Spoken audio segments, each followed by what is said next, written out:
This podcast is presented by Castrol Edge Euro, the #1 brand recommended by technicians in Europe. Did you know that almost 50% of European vehicles in Canada come factory filled with Edge Euro? Offer better oil. Offer your customer Castrol Edge Euro. Questions? Contact your local auto parts distributor, or Wakefield Territory Sales Manager, or customer service at 1-800-268-5339. Okay, everyone, it's your host, Andrew Ross. Now, the issue of training is one that is top of mind for anybody at the shop level.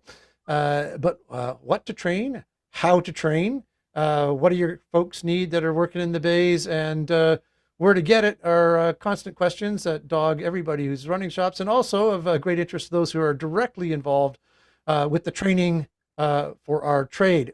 With me today is Matt Shepanek, who is the president of the Automotive Training Managers Council, part of a community of ASE. Is that fair to say? They have very recently released their 2026 training benchmarks survey results. And so he's here with me on the podcast to talk about what the key findings are and maybe what we can learn to help direct our efforts on the training front. Welcome to the podcast, Matt. Hey, I appreciate it, Andrew. Thanks for having me. I'd like to just, if I could set up just a little bit about what we do with the ASE Training Managers Council. So we've got about 120 members that are mostly training managers from across the industry. So we'll have OEM representation on it. We'll have some aftermarket representation, a little from the collision industry. And we get together on calls every once in a while, but we also do every April, we do an in-person meeting where we talk about, different trends that are happening in the industry. I present the results of this benchmarking survey that we'll go over here in a minute. But it's a great way for folks to kind of get familiar with what's happening as far as delivery technologies, different topics that are happening. We've really focused the last couple of years on AI and also on augmented reality and virtual reality training initiatives that are happening out there. And there's a lot of really cool stuff that's happening. So if anybody's interested in taking a look about what we do with the ATMC, our website is www.atmc.org. And you can certainly become a member or just take a look at the information that we have on the website. Right. Yeah, it's super interesting to me to find out what is being said. Now, for whatever reason, it's decided to just feature me as a presenter here, which is kind of too bad. But let's just take a quick look at we have here. For those who are following along on the video, you should be seeing the survey now. So if you go up a couple slides, the first one I really want to show is just history and the responses that we've had on this survey. Yeah. So we've been doing this for actually more years than it started before 2012. But you can kind of get a sense of the participation that we get in this survey. So it basically peaked in 2020, 2021. And if you remember, that was obviously the pandemic. So I always say that, there are a lot of people sitting at home and they were willing to do surveys. So our numbers went way up, and then you can see they kind of went flat for a while after that. But what was exciting about this year is that those numbers came up quite a bit. They're a little bit higher than what's currently reflected on the screen. It's about 3,000 responses, which is a good number because it really anything over 2,000 responses, we know it's going to be valid statistically. So we had a real good representation from across the industry. Yeah, no, that's excellent. So just kind of, you ask obviously some sort of demographic questions. How do you feel about your workplace? Right. And this one right here. So what we do, the way we do this is we kind of we try to differentiate what folks are working on. So really, we kind of bucket them into three different areas. Are you an automotive technician? Are you a truck technician? Or are you a collision repair technician? You can see on this slide, I mean, we also cover service advisors, shop managers, instructors, parts distribution. So we can capture that, but we use this data so we can filter it. Because once I have it in the tool, I can kind of drill into each of those areas, but we're mostly focused on automotive techs, truck techs, and collision technicians. Right. And I'll note that this year, participation proportion of automotive repair technicians is very high at 71%. So they're really driving the results this year. Previously last year was 47%, and the rest divided up between managers and truck people and Right. instructors. Kind of conversely, though, we went down on the truck side a little bit, and Right, some of right. this I'll take the blame on because, we have some partners that help us distribute the link for the survey, Yep. and I think we did pretty good on the automotive side, but we probably didn't do such a great job on the truck side. So Fair, fair. definitely going to work on that next year, and then also on the collision side of the business, our participation was very low, but I've been working with some folks at iCar and they're going to help me, I think, get some more participation on the collision side of the business. Fair, all fair. Yeah, yeah. I mean, certainly for our, constituency, as it were, there'd be pretty pure results that should reflect their realities in the independent repair shops, right? As a result of, I got the shortfalls in the other areas, but it kind of helps us. Sure. I do find interesting that the participation in the OE dealership is very high.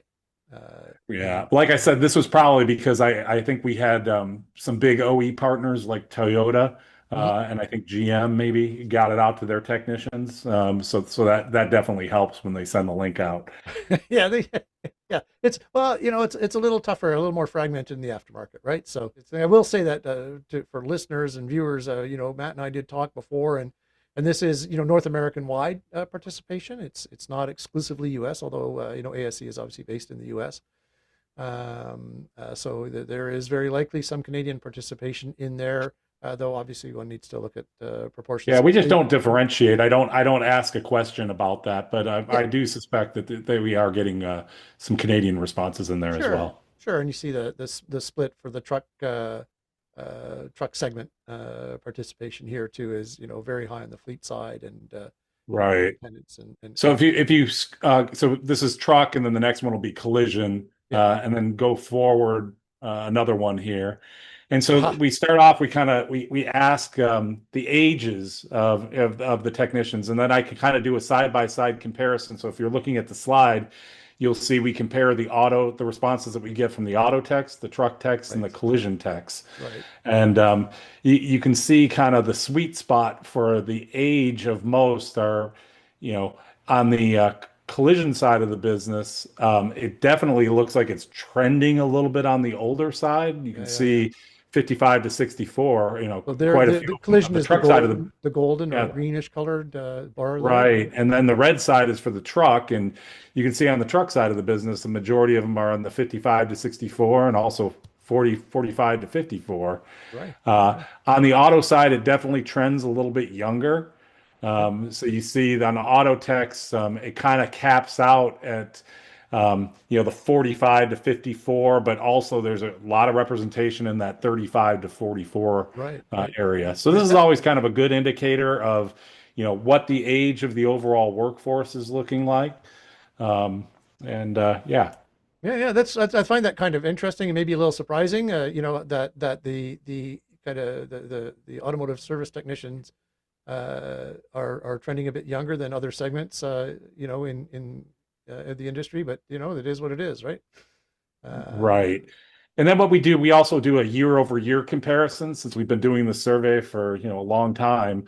We can kind of see if there's any trends, if anything really stands out to you, comparing it year over year. And there wasn't really anything that was a huge difference between the 4 years that we captured right, here. right. Not any big shifts or anything there. Um, I do always find this interesting because when we talk about experience, it's all up here, all up in the top. More than 10, less than 20, more than 20, less than 30, and big numbers up in the 30 years or more. Obviously, somebody who's, in the 25 to 34 group doesn't have more than 30 years, not likely. But I do find it Right. super Yeah. interesting.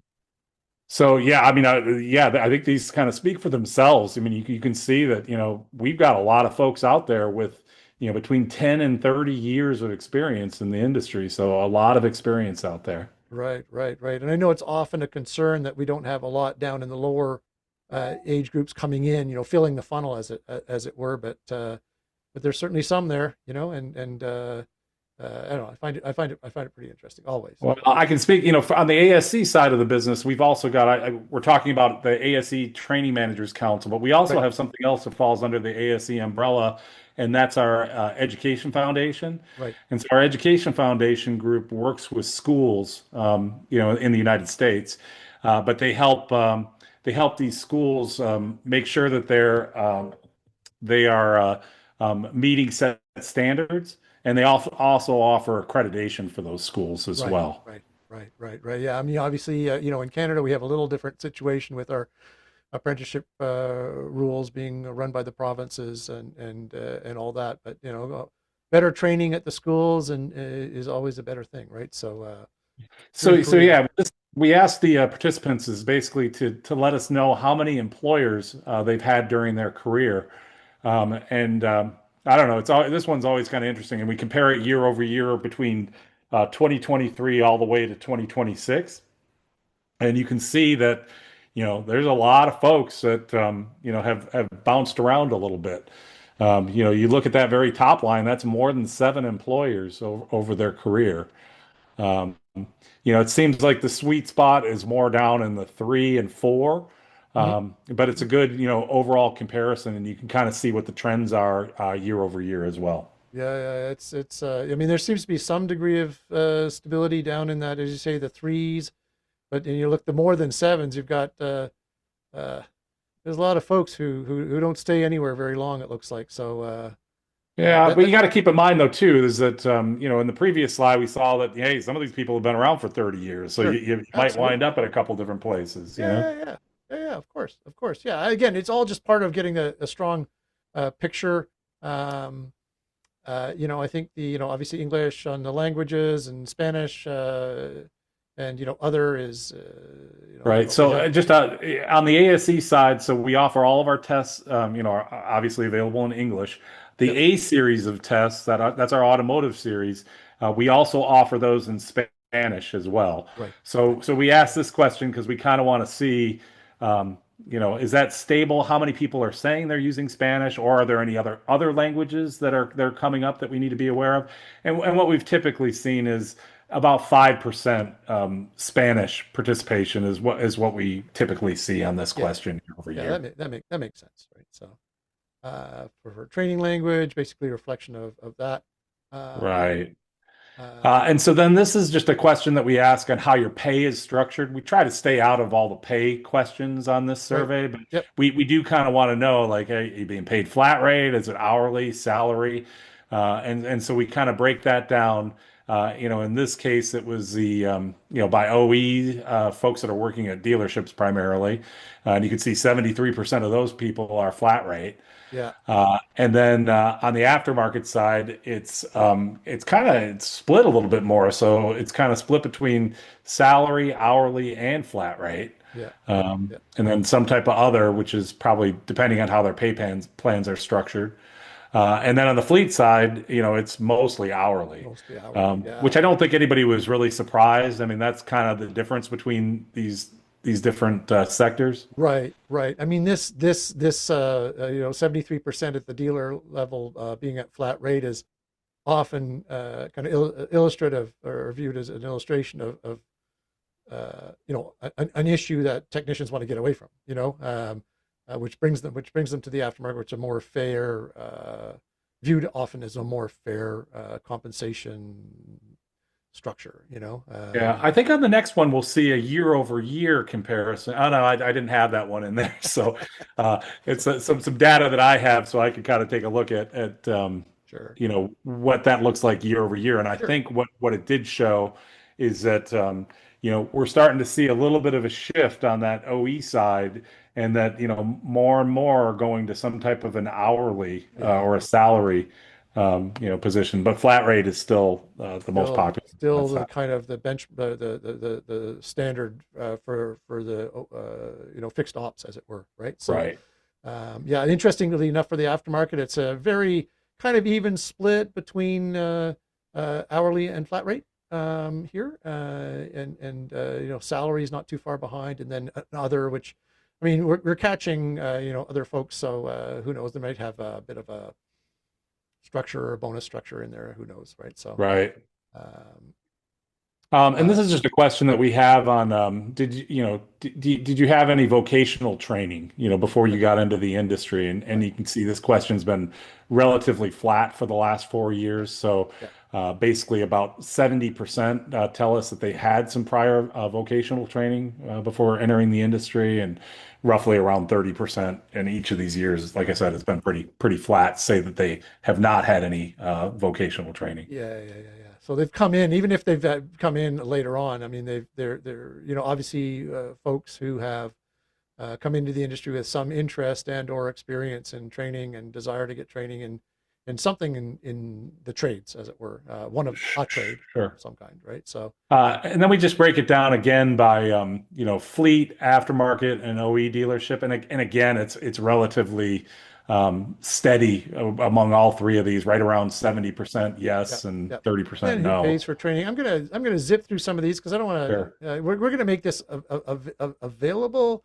Um, obviously, a lot of folks, something like more than two-thirds feel they have access to the training they need, according to the results this year, which is great.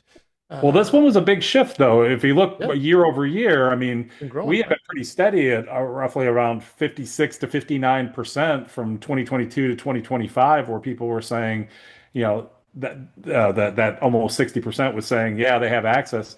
This year, we saw a big jump, though. It went up to almost 70%, where people are saying, yeah, I have access to it. So Oh, that I thought was a pretty positive move that happened in the pretty, data. pretty notable, yeah.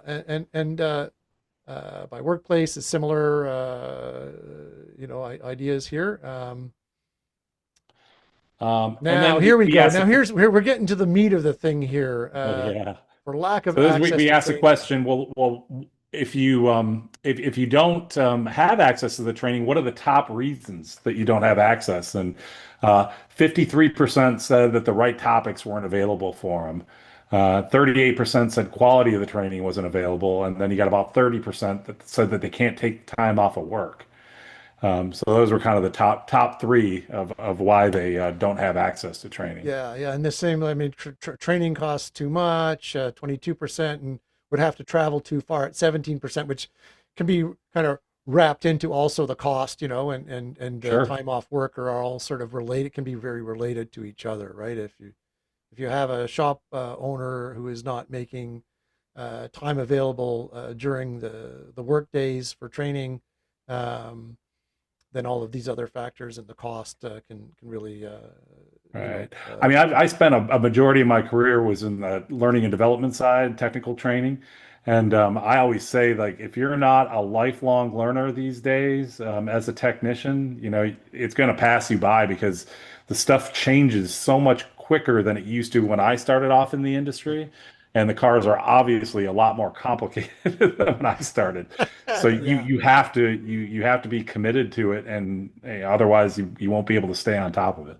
Sure. And just like you need to be committed both as the learner and both, and as the shop owner who's got, a fair bit of control over the learning journey for those who work in your bays. You got to be Sure. committed to it too, right? So, uh, now this one is for me. This is really, really critical to success in the training, managing and being on the training Right. journey. Is how are we doing the training? I mean, years and years ago, um, there was really only the option of hands-on training, or I guess you could read a book, or get a get a stack of VHS tapes, right?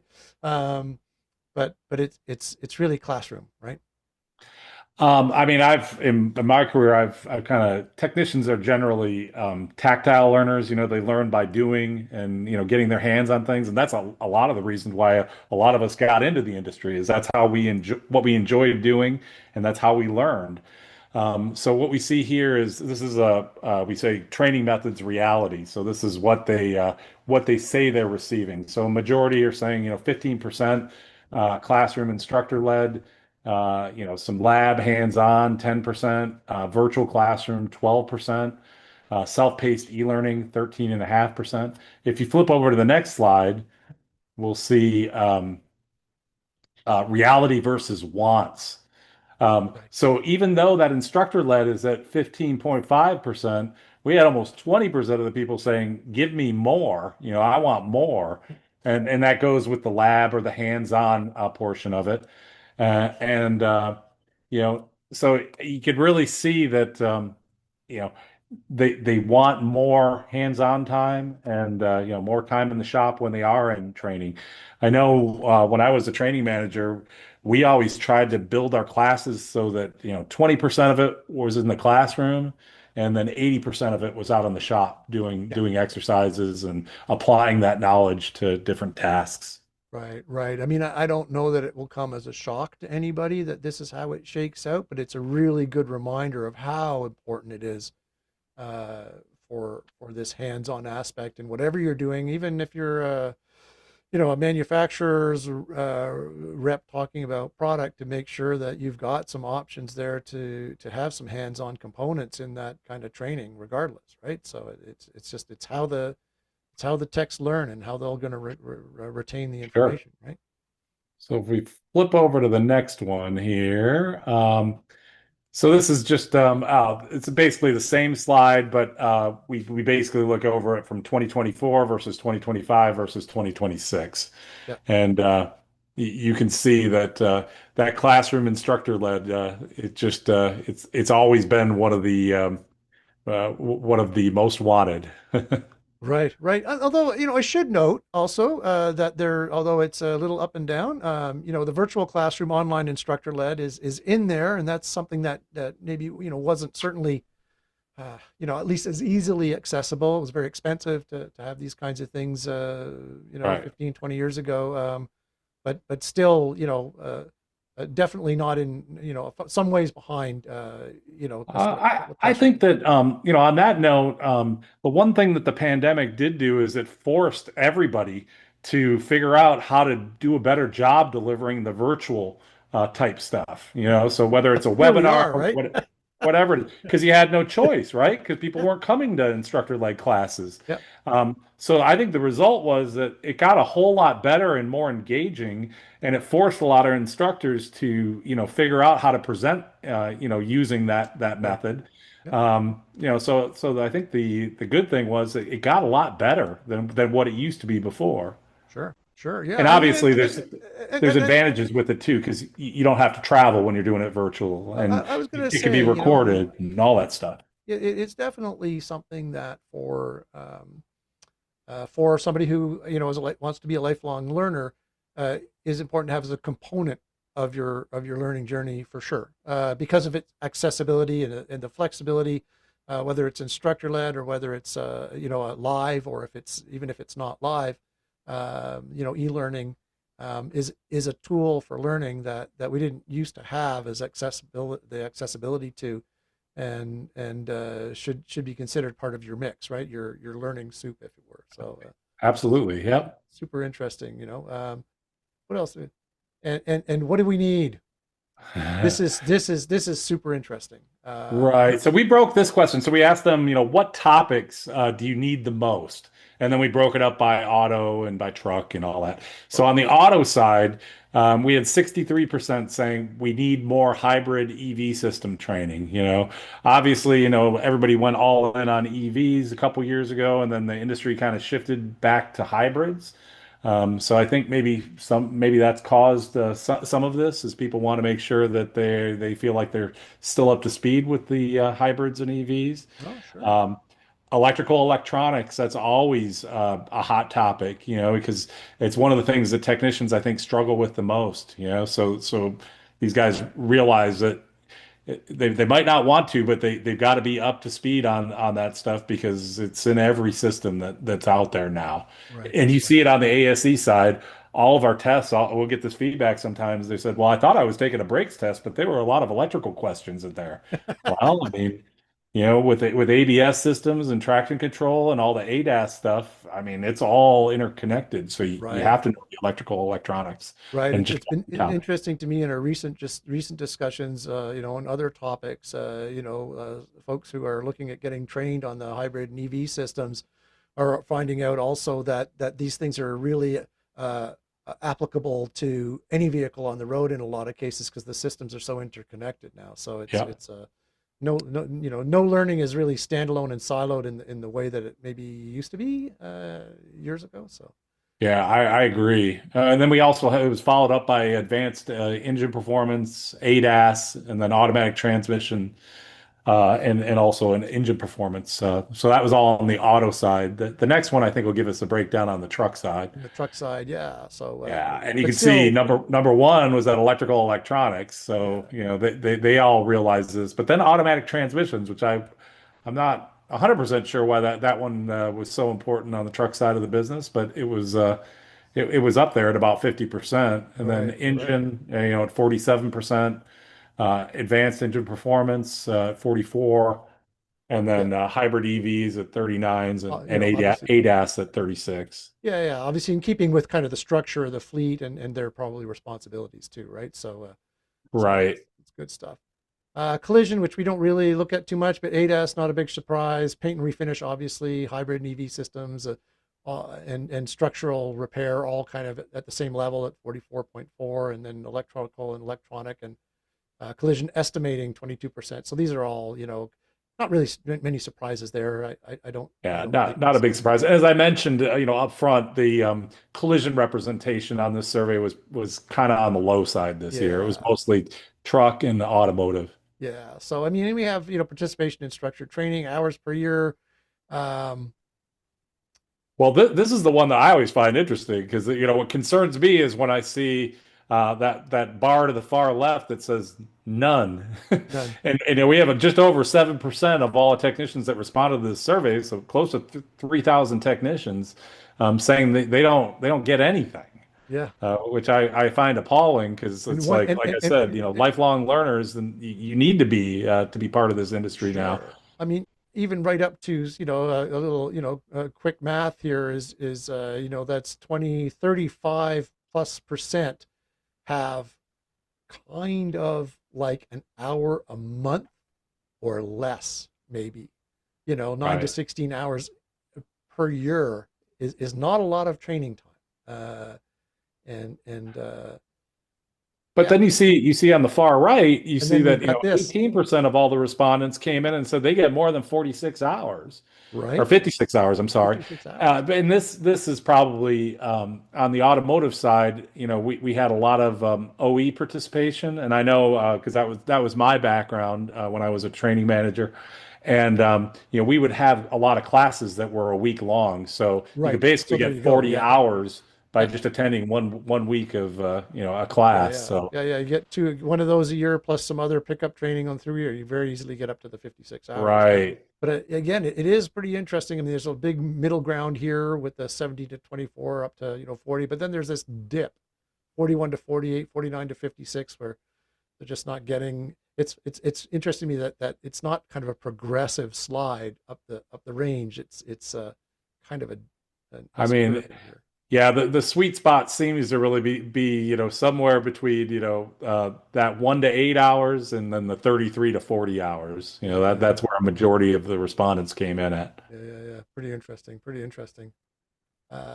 Training And then 24 we just versus kind of grouped 25. it so we compared year over year, so 26 versus 25, so you could see if there was any big jump. It was relatively flat. We had in 2025, we had about 19% that said that they had between 1 and 8, and then this Right. year, we came in at that 16%. But Yeah. most of the year over year stuff's about the same. About the same. Yeah. Training. Yeah. Again, this is basically. Well, we ask them how much have you received versus how much you feel you need. Yeah.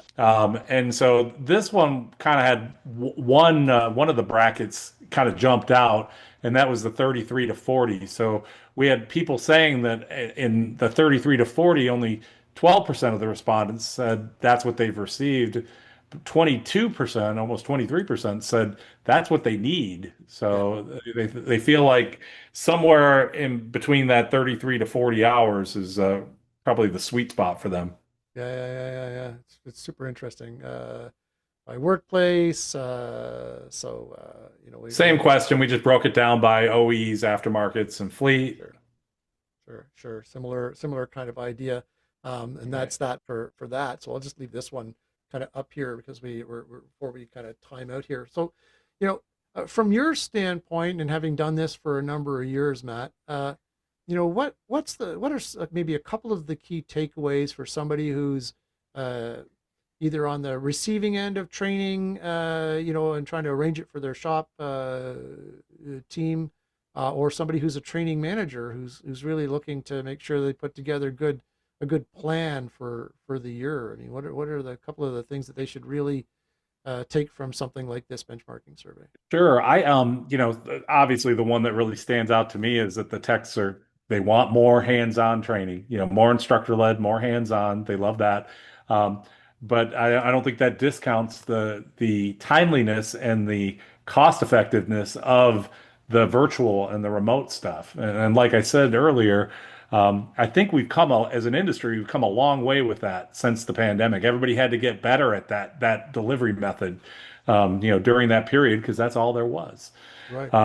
So I mean, from a management perspective, I would say, just be aware as you're developing training that's your folks want, hands-on exercises, the ability to go ahead and, do stuff on a vehicle, use a scan tool, run different test plans, all of that kind of stuff.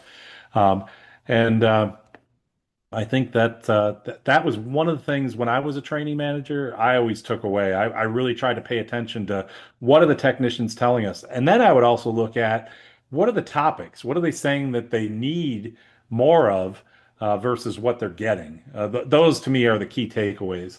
And we make this information, this is available to everybody right on our website. If you go to atmc.org, you can download it. I think I usually keep a couple years worth of this data too. So you can download that. I also upload the different presentations that we go through in our April conference, and you might find some interest in there. So definitely take a look at the website, and if you're interested in becoming a member, you can join right there on the website, and we'd love to have you come to one of our conferences in April. Sure, and we'll put some information in the show notes on those things too, of course. Matt, this has been great, super interesting. For training managers or for techs. Obviously techs speak up. Tell those who are responsible for scheduling your training what you're looking for. Make sure they know the topics that you're looking for, so they can be communicated upstream and not be intentional about it. This is our theme for this year: is being intentional about what you're doing, not just taking what comes. And you'll end up with a better result. You get the training you need in the format that you're looking for it. But don't be afraid to kind of reach out and mix in some of that other, virtual learning too, because it's so accessible and it's much, much better than it used to be. Matt, thank you so much for joining me on the podcast. Thank you everyone else for listening and watching. If you're listening, this will be available on video as well. So take a look. We got all those slides we were talking about for your viewing pleasure. We'll put a link into the study too. So awesome. Everyone, thanks very much for listening, and we'll catch you next time on the podcast. Thanks, Andrew. You're listening to the Great Canadian Aftermarket Podcast, brought to you by the publishers of Indie Garage and Jobber Nation. Connect with us online at indiegarage.ca and jobbernation.ca, a brand of Chat Integrated Media.